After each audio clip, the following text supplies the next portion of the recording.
Shri Krishna Chaitanya Prabhu Nityananda Shri Advaita Gadadhara Shivasadi Gaura Bhakta Vrinda Shri Krishna Chaitanya Prabhu Nityananda Shri Advaita Gadadhara Shivasadi Gaur Bhakta Vrinda Hare Krishna Krishna Krishna Hare Hare Hare Rama Rama Rama Hare Hare Hare Krishna Krishna Krishna Hare Hare Hare Rama Rama Rama Hare Hare Hare Krishna Krishna Hare Hare Hare Rama Rama Hare Hare Hare Krishna Krishna Hare Hare Hare Rama Rama Hare Hare Hare Krishna Krishna Hare Hare Hare Rama Rama Hare Hare Hare Krishna Krishna Hare Hare Hare Rama Rama Hare Hare Hare Krishna Krishna Hare Hare Hare Rama Rama Hare Hare Hare Krishna Krishna Hare Hare Hare Rama Rama Hare Hare Hare Krishna Krishna Hare Hare Hare Rama Rama Hare Hare Hare Krishna Krishna Hare Hare Hare Rama Rama Hare Hare Jai Om Vishnupad Paramahansa Puri Brajagacharya Ashtotara Sata Shri Srimad A.C. Bhaktivedanta Swami Prabhupada Ki Jai Anantakoti Vaishnava Vrinda Ki Jai Nama Acharya Haridas Thakur Ki Jai Prem Se Kaho Shri Krishna Chaitanya Prabhu Nityananda Shri Advaita Gadadhar Shri Vasadi Gaur Bhaktivinoda Ki Jai Shri Radha Krishna Gopa Gopinath Shamakund Radha Kund Giri Govardhan Ki Jai Shri Vrindavan Dham Ki Jai Shri Navadvip Mayapur Dham Ki Jai Ganga Mayi Ki Jai Jamuna Mayi Ki Jai Bhakti Devi Ki Jai Tulsi Devi Ki Jai Samaveta Bhakta Vrinda Ki Jai All glories to the assembled devotees. All glories to the assembled devotees. All glories to the assembled devotees. Gaur Premanande Hari Hari Bol. Hare Krishna, and welcome to Srimad Bhagavatam with His Holiness Jayadvaita Swami. It is Friday, October 18th, 2024 in New York. And today we're starting with text 5 in the 7th chapter of the 4th canto. Hare Krishna. Om Namo Bhagavate Vasudevaya. Om Namo Bhagavate Vasudevaya. Om Namo Bhagavate Vasudevaya. So where we left off, Lord Shiva was replying to the entreaties of Lord Brahma that the sacrifice be reinstated, that those who had been injured during the sacrifice or killed, especially the most prominent persons, Daksha and his immediate priests, be somehow compensated for their injuries. And now we hear Lord Shiva is describing in some detail exactly how they will be compensated. Sometimes not in exactly the way one may have expected, but in a very interesting way. So text 5.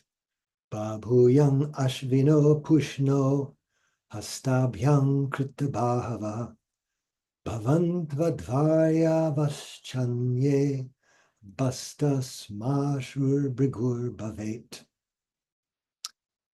Those who have had their arms cut off will have to work with the arms of Ashvini Kumara, and those whose hands were cut off will have to do their work with the hands of Pusha. The priests will also have to act in that manner. As for Brigu, he will have the beard from the goat's head. Purport: Brigu Muni, a great supporter of Daksha, was awarded the beard of the goat's head, which was substituted for the head of Daksha. It appears from the exchange of Daksha's head that the modern scientific theory that the brain substance is the cause of all intelligent work is not valid. The brain substance of Daksha and that of a goat are different, but Daksha still acted like himself, even though his head was replaced by that of a goat. The conclusion is that it is the particular consciousness of an individual soul which acts. The brain substance is only an instrument which has nothing to do with real intelligence. The real intelligence, mind, and consciousness are part of the particular individual soul. It will be found in the verses ahead that after Daksha's head was replaced by the goat's head, he was as intelligent as he had previously been. He prayed very nicely to satisfy Lord Shiva and Lord Vishnu, which is not possible for a goat to do. Therefore, it is definitely concluded that the brain substance is not the center of intelligence. It is the consciousness of a particular soul that works intelligently. The whole movement of Krishna consciousness is to purify the consciousness. Doesn't matter what kind of brain one has, because if he simply transfers his consciousness from matter to Krishna, his life becomes successful. It is confirmed by the Lord himself in Bhagavad Gita that anyone who takes up Krishna consciousness achieves the highest perfection of life, regardless of whatever abominable condition of life he may have fallen into. Specifically, anyone in Krishna consciousness goes back to Godhead, back to home, on leaving his present material body. Om Jnana Timirantasya Jnananjana Shalakaya Chakshurun Militam Yena Tasmai Shri Gurave Namaha Vanchakalpatarubhyascha Kripa Sindhubhya Evacha Patitanam Pavanebhyo Vaishnavebhyo Namo Namaha Shri Krishna Chaitanya Prabhu Nityananda Shri Advaita Gadadhara Shivasari Gaur Bhaktivinoda, Hare Krishna, Krishna Krishna, Hare Hare, Hare Rama, Rama Rama, Hare Hare. So in reinstating the sacrifice and compensating the various priests and demigods for their injuries, Lord Shiva, as I was saying, acted in a way that may not have been exactly to the expectation of the demigods and Lord Brahma, but later we'll hear that everyone approved of his action, and Lord Shiva was himself so powerful that simply by him saying so, things were put in order. It's interesting to note here how he's saying that those who have had their arms cut off will have to work with the arms of Ashvini Kumara. I don't know exactly how that would work, but apparently it would work. Otherwise, Lord Shiva would not have recommended it. And similarly with the hands, those who had their hands cut off will have to do their work with the hands of Pusha. Hare Krishna. This is, what was I going to say? High-level prosthetic manipulation going on somehow. These personalities are getting back the ability to do things, but in a different way, having to deal with a different set of circumstances. And we can only speculate, but it may just be to remind them of how they got that way. Their lives could go on, but in an unusual way, and just as we've heard from Maharaj in many circumstances, and Prabhupada also himself, that when the punishment is severe, the crime goes down. So here we see Brigu getting the mustache and beard of a goat. His mustache was torn off in the fracas resulting from the incursion of the followers of Lord Shiva, and now he gets a goat mustache. And then Prabhupada talks at some length about the phenomenon that's described here of Daksha receiving, instead of his own head, which was previously burned in the sacrificial fire, but the head of the goat that was meant for the sacrifice is attached. And then he's able, apparently, to get up and work and live just like he previously had. We'll hear more about that in subsequent verses.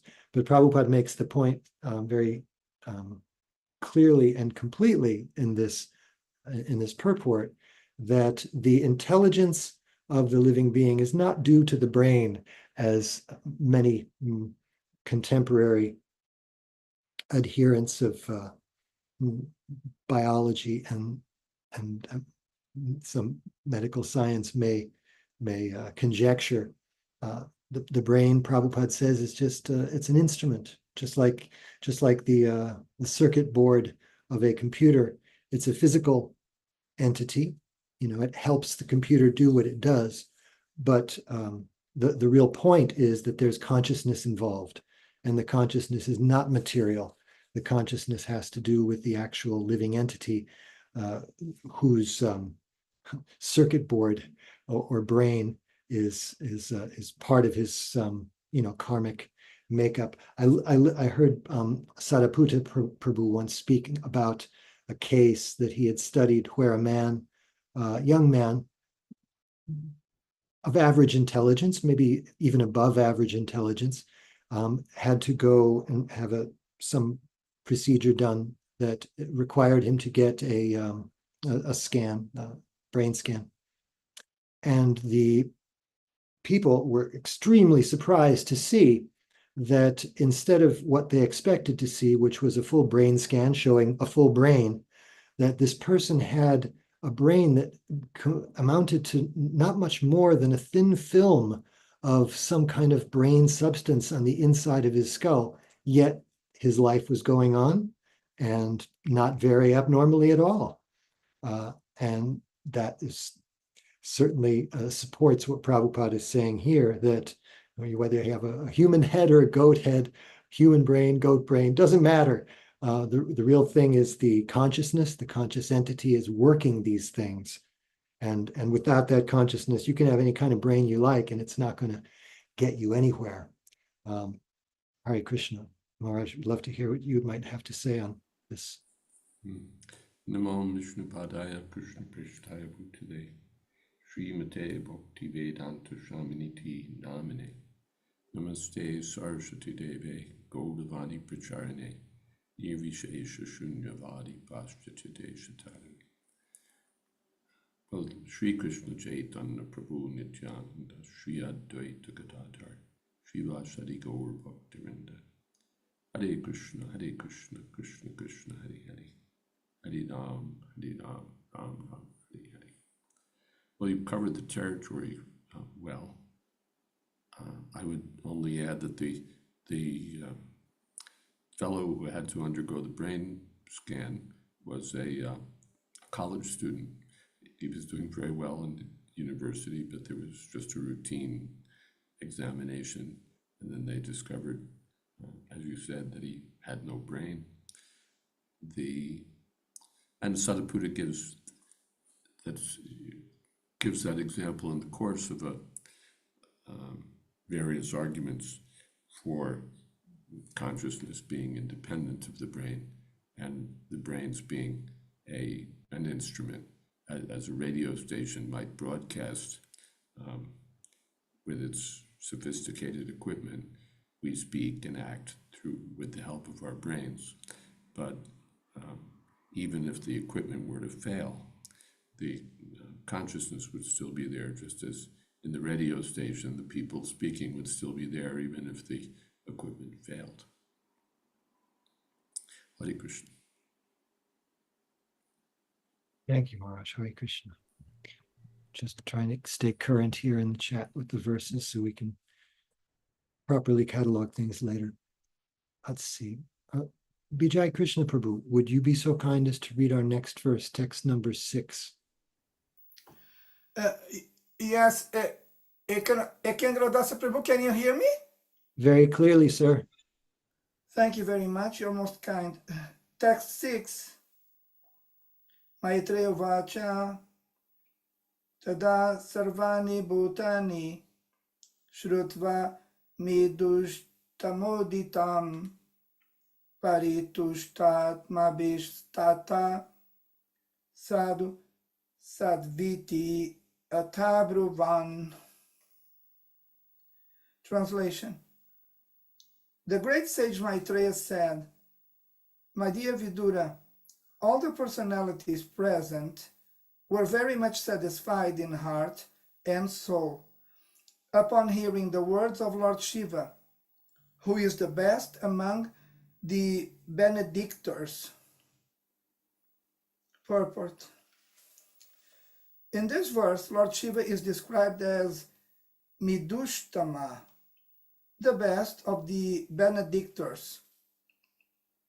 He is also known as Ashutosh, which indicates that he is very quickly satisfied and very quickly angered. It is said in Bhagavad Gita that less intelligent persons go to the demigods for material benedictions. In this connection, people generally go to Lord Shiva, and because he is always quickly satisfied and gives benedictions to his devotees without consideration, he is called Midushtama, or the best of the benedictors. Materialistic persons are always anxious to get material profit, but they are not serious about spiritual profit. Sometimes, of course, it so happens that Lord Shiva becomes the best benedictor in spiritual life. It is said that once a poor Brahmana worshipped Lord Shiva for a benediction, and Lord Shiva advised the devotee to go to see Sanatana Goswami. The devotee went to Sanatana Goswami and informed him that Lord Shiva had advised him to seek out the best benediction from him, Sanatana. Sanatana had a touchstone with him, which he kept with the garbage. On the request of the poor Brahmana, Sanatana Goswami gave him the touchstone, and the Brahmana was very happy to have it. He now could get as much gold as he desired simply by touching the touchstone to iron. But after he left Sanatana, he thought, quote, if a touchstone is the best benediction, why has Sanatana Goswami kept it with the garbage? Close quote. He therefore returned and asked Sanatana Goswami, Sir, if this is the best benediction, why did you keep it with the garbage? Sanatana Goswami then informed him, actually, this is not the best benediction. But are you prepared to take the best benediction from me? The Brahmana said, yes, sir. Lord Shiva has sent me to you for the best benediction. Then Sanatana Goswami asked him to throw the touchstone in the water nearby and then come back. The poor Brahmana did so, and when he returned, Sanatana Goswami initiated him with the Hare Krishna mantra. Thus, by the benediction of Lord Shiva, the Brahmana got the association of the best devotee of Lord Krishna and was thus initiated in the Maha Mantra, Hare Krishna, Krishna Krishna, Hare Hare, Hare Rama, Rama Rama, Hare Hare.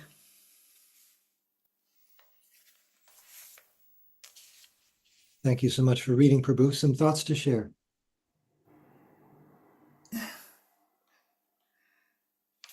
I'm sorry, but I have nothing to share. But if Maharaj has any contribution to offer to the Sangha, I'm all ears. Thank you, Prabhu. Maharaj? Well, as you said, Lord Shiva gives unusual benedictions sometimes. And here in this verse, we find that he's the most liberal of those who offer benedictions. And that even though he gave these, what must have been inconvenient or difficult arrangements or ways by which those who've been deprived could get back their faculties. Everybody said, sadhu, sadhu, very good, very good. You've done it. Your decision is excellent. So, yes. And then, of course, we have this instructive story about how Lord Shiva, who's usually approached for material benedictions, sometimes gives spiritual benedictions. And in this case, the Brahmin got the greatest benediction by the grace of Lord Shiva and Sanatana Goswami. Hare Krishna. Thank you, Maharaj. Saraswati Mata says, Pranams Param Puji Maharaj and all Vaishnavas. The purport stated that Shiva is, quote, quickly angered, which would imply he is a volatile person. I thought Shiva, as the greatest Vaishnava, already displayed great tolerance and restraint when he was insulted by Daksha initially. Yes, that's so. But still, we hear that he can be easily angered. And we find that in the incident with Bhrigu Muni, where Bhrigu Muni insults him. Bhrigu Muni's been charged with finding out who's the best of the three deities, Brahma, Vishnu, and Shiva.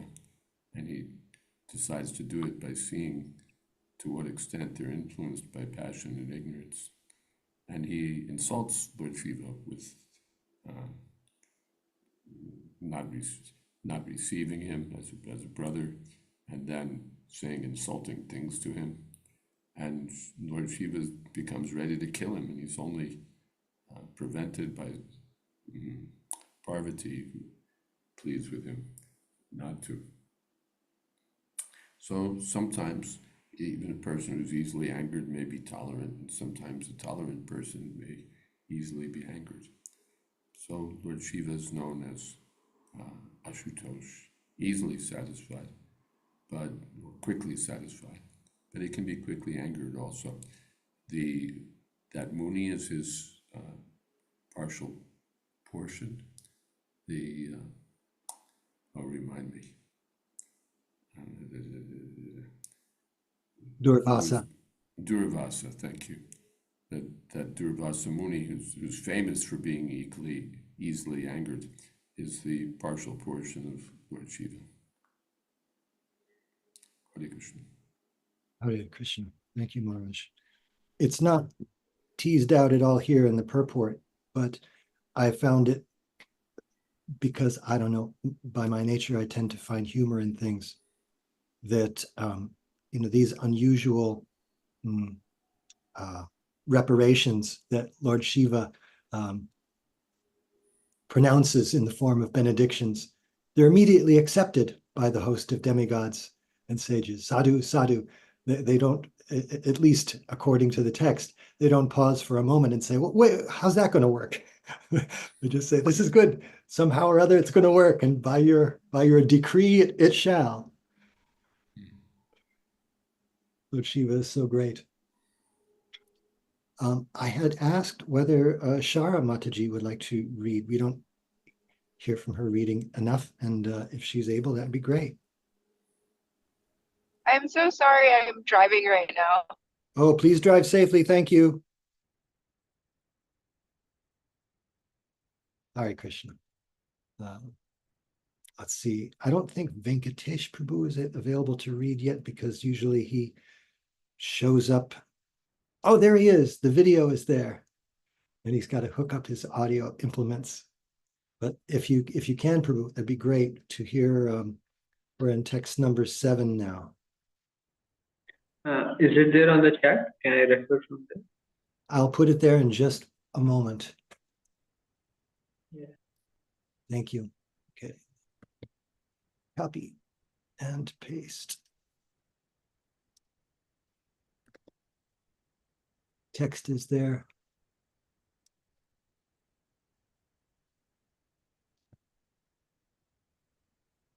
Okay. All right. So, am I audible, Prabhuji? Okay. Yes. Okay. Text 7.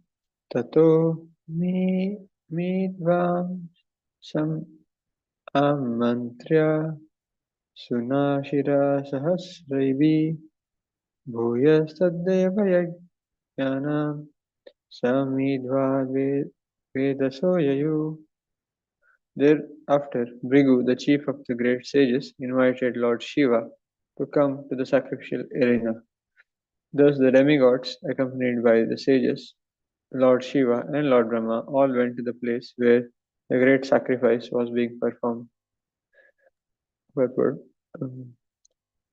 whole sacrifice, arranged by King Daksha, had been disturbed by Lord Shiva. Therefore, all the demigods present there, along with Lord Brahma and the great sages, specifically requested Lord Shiva to come and revive the sacrificial fire. There is a common phrase, Siva Hina Yajna. Any sacrifice without the presence of Lord Shiva is baffled. Lord Vishnu is Yagneshwar, the Supreme Personality in the matter of sacrifice. Yet in each yajna, it is necessary for all the demigods, headed by Lord Brahma and Lord Shiva, be present.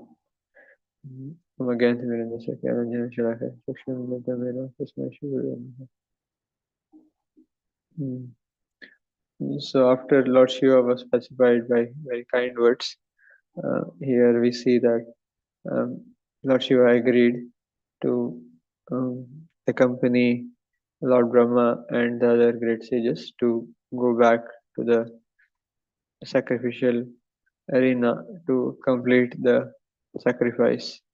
So it seems that the sacrifice was meant for, we can say, some peacekeeping or maybe some goodwill, to create some goodwill in the universe. Maybe it was like that. So therefore, it had to be completed for the goodwill, for the welfare of everyone. So therefore Lord Brahma and the great sages went to Lord Shiva to bring him back and complete the project which they had begun. So here this is quoted: Shiva hina yagya. Any sacrifice without the presence of Lord Shiva is baffled. So he is very important. It seems that in general Vedic yagyas. So uh, Lord Vishnu is Yageshwar. That means all the yagyas are meant to satisfy him, master of all yagyas, the supreme personality in the matter of sacrifice. Yet in each yagya it is necessary for all the demigods headed by Lord Brahma and Shiva to be present. So Lord Brahma and Lord Shiva and Lord Vishnu, they are heads of three heads, or there is a term they use as Trinity of demigods. So the Trinity has to be present. And I also can add few things that there are so many, we can say, yagyas, havanas, homas, so these common, you can say, uh, rituals that happen in the Vedic culture. So one thing what I heard is that in all the sacrifice or homas or yagyas, havanas which are performed, even if it's for some particular demigod, let us say Shani, somebody has trouble with Saturn and then they have to perform some, you can say, pacification for that demigod. Even in that, they have to actually offer oblations to Vishnu, and without that, it won't be complete. So it is told that these, we can say, these rituals, even though they are in the Vedas and they are meant for demigods, the worshipper, the performer of the yajna, is made conscious of the fact that without actually giving this oblation or respect to Lord Vishnu, you cannot complete it. So the intelligent worshipper, or over time at least, he will come to know that, okay, so if Vishnu is the boss in all these places, so then he must be the boss ultimately of all these demigods also. So, then it is it's a progressive, you can say, path which is there in Vedic culture. So that is one thing we can see. Like recently there was Lord Ganesh Chaturthi, and in India, especially in Mumbai and these places, Lord Ganesh is very much prominent. They worship him. And here currently in Bengal right now, the Kali Puja just finished, and so all this is going on. But ultimately, an intelligent, you can say, follower of the Vedas will come to know that yes, Vishnu has to be given a prominent place in every sacrifice, like that. And also, there are so many other advantages, or like the progressive thing, that they chant some mantras, idam indraya, idam namamaha, like that. So this belongs to Vishnu, not me, like that. So every time they offer oblation, idam shivaya, idam namama, this belongs to Shiva, not me. So not me, not me, not me. So then they will ultimately maybe start giving respect more and more to the demigods, not to themselves.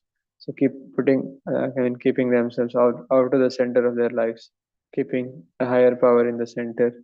So, so ultimately, it seems that it's a very progressive path that like a follower of the Vedas will ultimately reach the Supreme Personality of Godhead, which Srila Prabhupada has told us right in the beginning, and saved lifetimes of this progress, and cut the whole thing into one lifetime, and we can attain perfection by chanting the Hare Krishna Mahamantra. Hare Krishna. Jai, I will thank you so request much. Maharaj to add. Yes, Hare Krishna. No, nothing really to add. Well covered.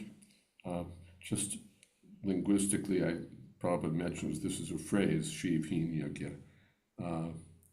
It's not exactly any sacrifice without the presence of Lord Shiva is baffled, but it just literally means a yagya without Lord Shiva. and so so you'd use it when there's something that's missing an essential part. Um, that would be a Shivheen Yagya, a Yagya without Lord Shiva. Just there's, yes, no need to elaborate further, I think. Mm.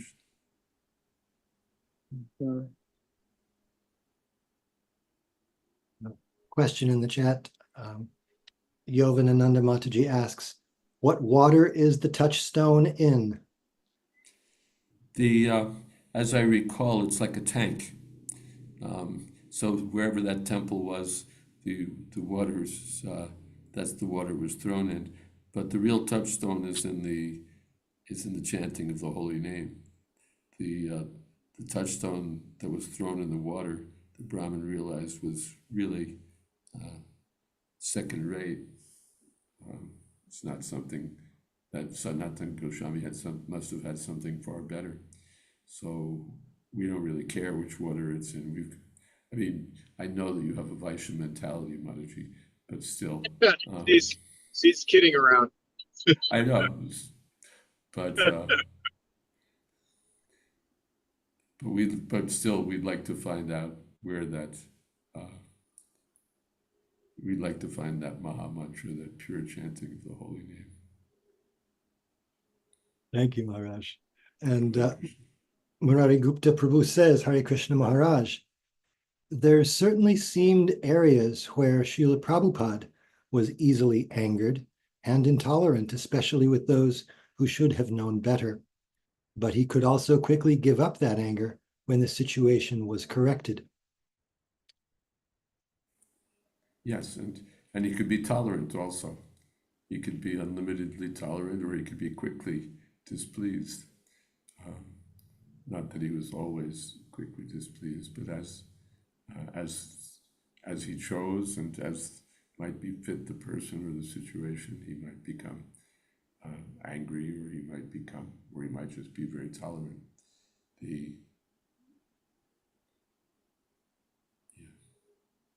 Krishna. Rabin Krishna Prabhu asks, he says that Prabhupada quotes this pastime of Sanatana Goswami. I am unable to find the source of this pastime, not to be found in CC. Does anyone know the source? I've never heard the source, but the pastime itself became the source for a common play in ISKCON temples, often performed as a little drama, little skit for Sunday feasts and so on. But where it comes from, that I don't know. Thank you. Panchatattva Prabhu, I'm guessing you're still driving, or you would have informed me otherwise. Is that correct? Yes, that's correct. Yovanananda has a question. Her question, and it kind of relates over to maybe a previous passage where the demigods, the shares of the sacrifice are being described. Yovanananda wants to know, what exactly is that share that the demigods receive as a result of the yajnas? Prasadam? What aspect of the offering are the demigods actually are they actually receiving? I'm not sure, but it's tangible, because we hear Indra speaking to Narada Muni when Indra is being praised as the supreme enjoyer of sacrifices, and he says, when my portion was cut out, or when the sacrifices weren't going on, I practically starved. I wasn't getting my sacrifices, my share of the sacrifices, so I was practically starving. So it appears that it's very tangible. It's not just a symbolic. So something resulting in kind of life-giving energy or rejuvenation, or something like that. Yeah, I wouldn't pin it so specifically, but it's a kind of, but yeah, they get some sort of energy as we get energy from eating, they get energy from receiving their shares of sacrifice. Thank you.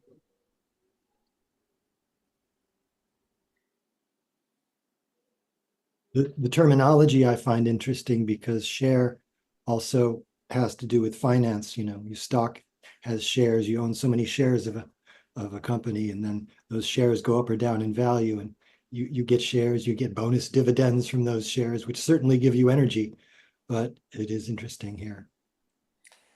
Also, that every demigod has to get his share.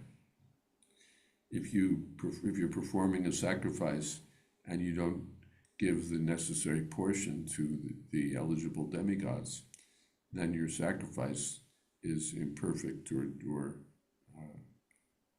as in this case, ruined.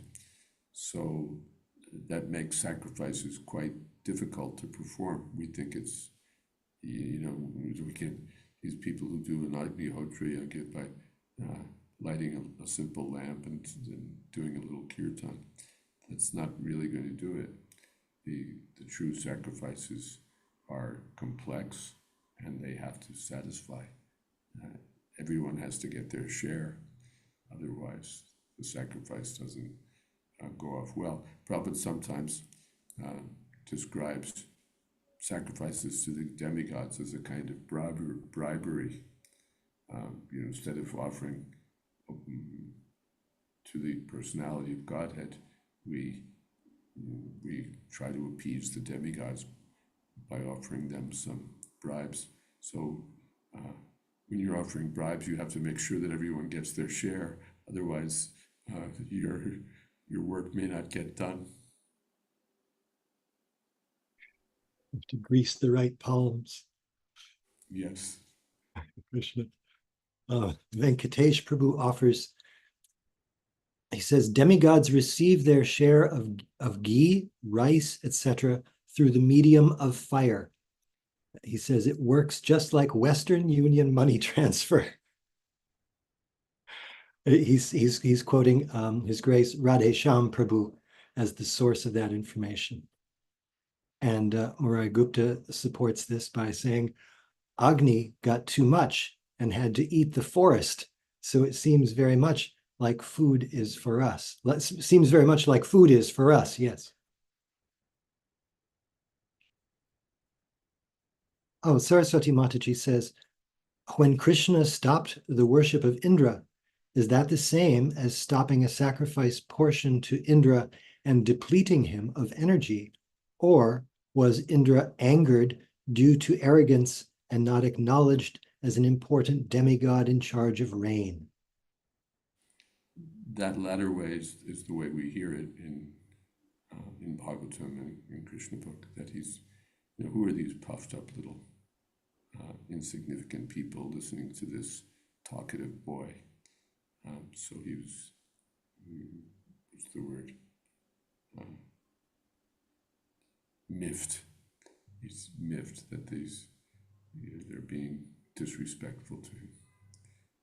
He's not described there as being deprived of energy. It seemed he had quite a bit still to work with when he set out to devastate Vrindavan.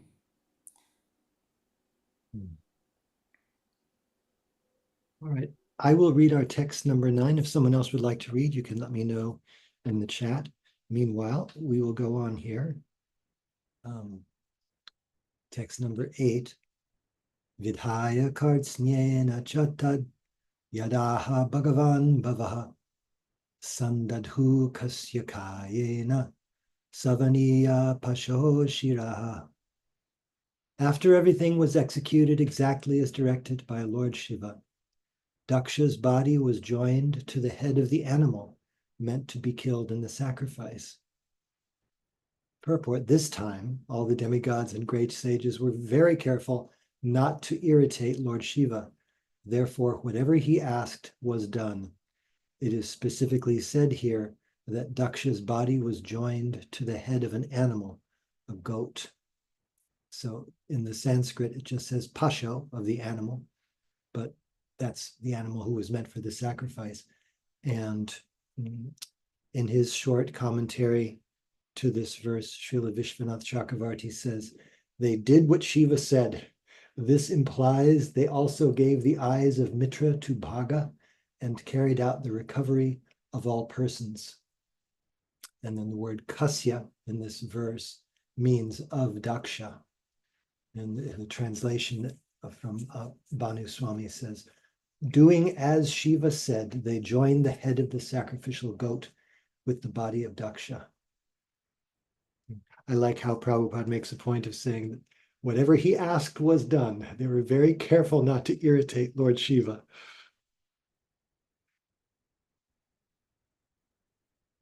It seems to be such a recurring theme in the Bhagavatam and in our practical lives that when we act carelessly, there are sometimes very grave consequences. And then the next time we act very carefully. So this is what's happening here. Maharaj, would you care to say anything more about this? No.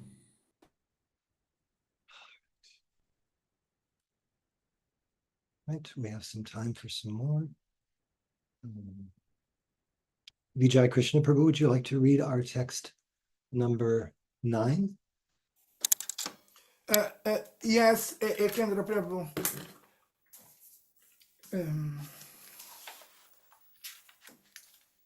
Text 9. Sandhya Yamane Shirasi Daksho Rudra Bivi Kshitaha Sadhya Supta Ivo Tashtau Tadrishe Chagrato Mridam.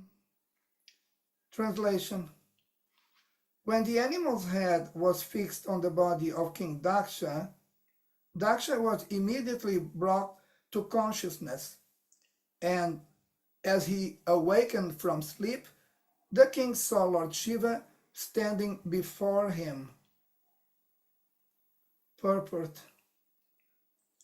The example given here is that Daksha got up as if he were awakened from deep sleep. In Sanskrit, this is called Supta Ivotashtav. The meaning is that after a man awakens from sleep, he immediately remembers all the duties which he must execute. Daksha was killed, and his head was taken away and burned to ashes.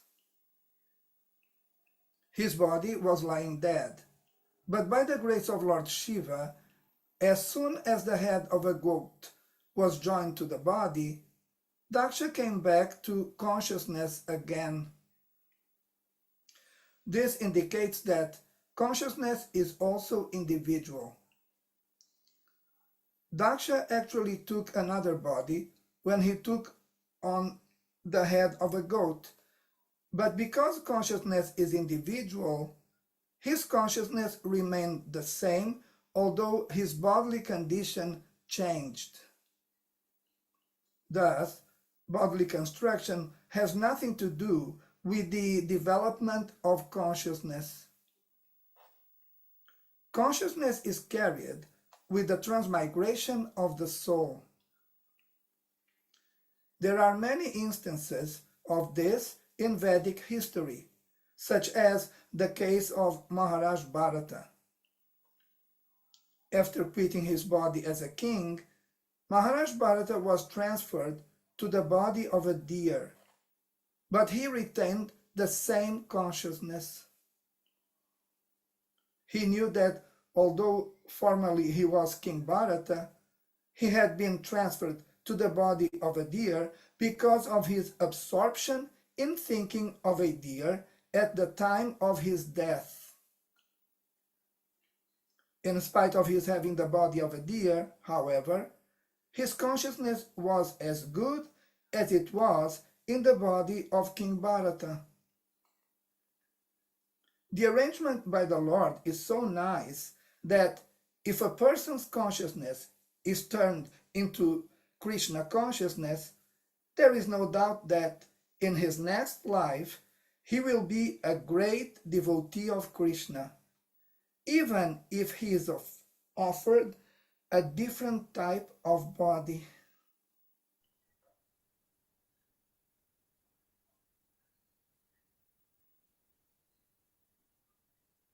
Thank you, Prabhu. Would you care to share some thoughts? Ekendra Prabhu, I would like, if I may ask, I would like to hear any contribution that Maharaj may have to offer to the Sangha. I don't have something to add here. If any. Nanny. I have no further comment.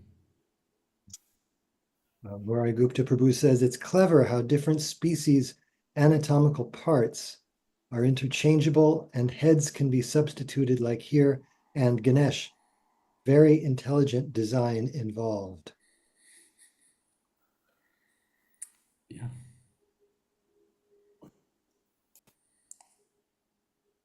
But this is not your ordinary case, of course. This is special engineering. We couldn't join a head to a goat to an ordinary body and expect someone to revive. But Lord Shiva, or someone on that level, has that capability. Satya Mataji, your hand is up. Please go ahead. I was remembering that in Nigeria, when Bhaktivinoda Swami had a really serious accident many, many years back, and he had to get so many blood infusions. And in Africa, they would, like my Gurudev, like their culture would teach that that the other like energies of the people who are like who own that blood would be able to go into the person. So I was just thinking of that when he was speaking. I was remembering that. Like my Gurudev would say, if you go into like a bus in Africa or anywhere, but you go into a bus, the person who sat there before you, their energy would still be there. So like when you sat down, you would feel that energy. So I was just remembering that.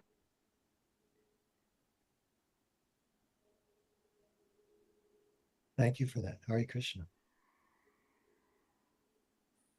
It occurred to me as we were reading this purport that the closest that we come most to this sort of subject matter in the West is the fictional accounts of Frankenstein's monster, where you put different parts together and boom, suddenly with some fiendish laughter and a bolt of lightning, you get this automaton, this walking, living creature. But here it's a very different process, like Maharaj says. It's higher level science.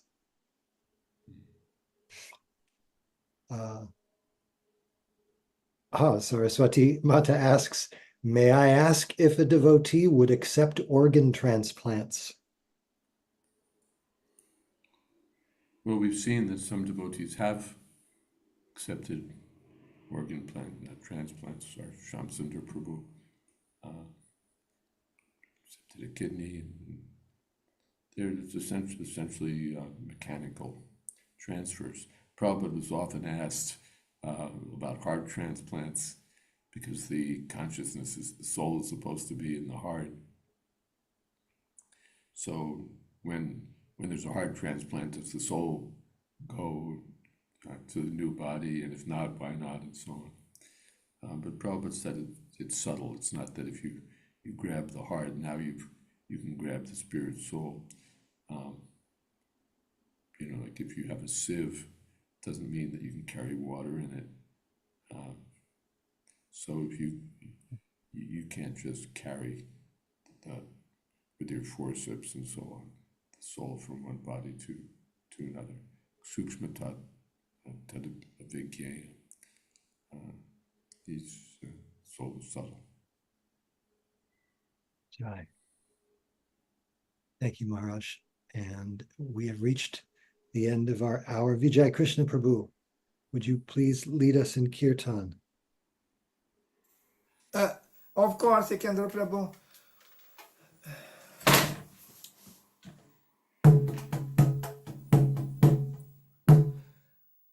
Hare Krishna,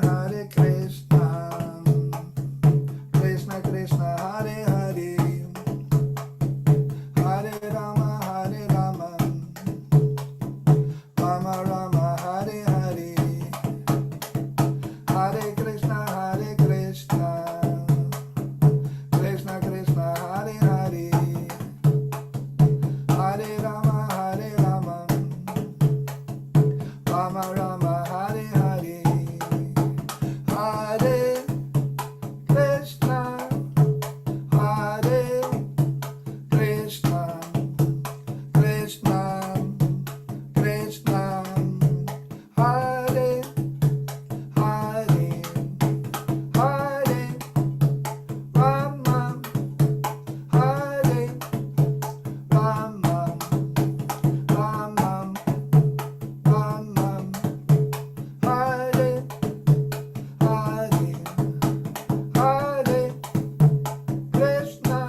Jai Om Vishnupad Paramahamsa Parivrajakaacharya Ashtottara Sata Shri Srimad A.C. Bhaktivedanta Swami Prabhupada Ki Jai Ananta Koti Vaishnava Vrinda Ki Jai Namacharya Haridas Thakur Ki Jai Prem Se Kaho Shri Krishna Chaitanya Prabhu Nityananda Shri Advaita Gadadhar Shivasadi Gaur Bhaktivinoda Ki Jai Shri Shri Radha Krishna Gopa Gopinath Shama Kunda Radha Kunda Giri Govardhan Ki Jai Vrindavan Dham Ki Jai Navadip Dham Ki Jai Ganga Mayi Ki Jai Jamuna Mayi Ki Jai Bhakti Devi Ki Jai Tulsi Devi Ki Jai Samaveta Bhaktivinoda Ki Jai.